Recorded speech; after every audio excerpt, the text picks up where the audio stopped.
right, this image is by Bree. We're still in frozen time. You're at ISO 100, 29 millimeters, f25 at 1/20th of a second. So that's a pretty long shutter speed that you have there.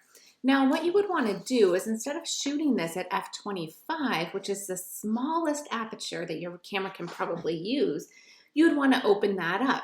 So from f25, 18, 13, 9, 6.3, 4.5.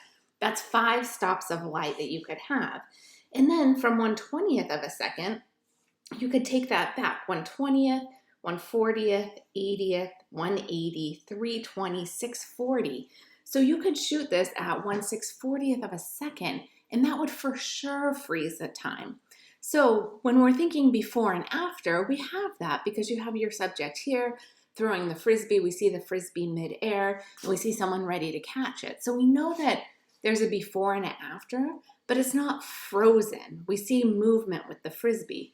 But if you adjusted, opened up your aperture like I talked about, and had a much faster shutter speed at 6/40th of a second, then this frisbee would be frozen. Then we would have frozen time.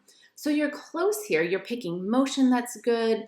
You're in the middle of the movement, which is exactly what we want, but it's not quite frozen time.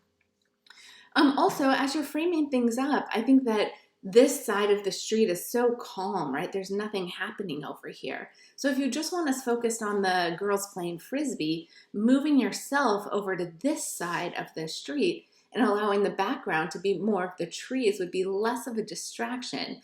They wouldn't be competing with all that's happening in the background here. All right, this is the next image by Morgan, and you're at ISO 100, 33 millimeters, f9 at 1/30th of a second. And that's the same thing here, is you're showing us something that has a before and after. We know she wasn't like constantly holding these as they're suspended from her hand, that they're going to continue to fly. And so we know there was a before when she was holding it, and after that it all falls to the ground. But at 1/30th of a second, we're seeing that extrusive time, same as what we saw in the last image, where there's movement happening. So that extrusive time could be fixed by closing down your aperture or opening up your aperture. Instead of f9, you could shoot it at 6.3, 4.5. That's 2 stops of light. So at f4.5, you could go from 1/30th to 1/60th to 1/125th. So at 1/125th of a second, you would probably be freezing this and we wouldn't have so much extrusive time. Now, if that wasn't enough, you could bump it up to 1/250th of a second just by raising your ISO to ISO 200. So just make sure that you're playing around with this. We also have a little bit of camera shake on your subject, so she's not looking still. The trees aren't looking quite still. So all in all, this needs to be sharper. Now, Morgan, all 3 of the images you turned in conceptually this week, I think are some of the strongest images I've seen from you. But all of them are missing the mark a little bit on the technical side. So that's an easy thing to fix to make this a really outstanding image. So you're really close on these images, all 3 of them this week.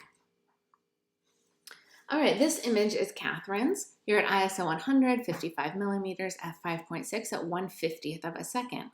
So again, at that 1/50th of a second, we're not freezing the motion of the water as it's spilling into this glass. We see that it's moving, so it's showing us extrusive time. In order to have this be frozen, you need a faster shutter speed. So that might be 1/250th of a second, which would mean you need to open up to f4 and you need to raise your ISO at the same time in order to have that frozen time. Right now we're seeing some motion happening here. Also, by using a background that isn't so busy, we'd be able to more clearly see the water as it's falling. So when you're asked to shoot 3 images or a couple of images for an assignment, I really encourage you to have different setups for each image opposed to the same setup for all of your images. All right, I think this is, we have a couple more actually, frozen time. Okay, so this image is by Josh. You're at ISO 100, 29 millimeters, f8 at 1/30th of a second. So again, that 1/30th of a second, that alone tells me that we're not in frozen time. So shooting this with an opened aperture instead of f8, you could shoot this at f4, right? That would be f5.6, f4, 2 more stops of light. And then instead of 1/30th of a second, you could be shooting it at 1/125th of a second, which would be a lot faster and would give us more frozen time.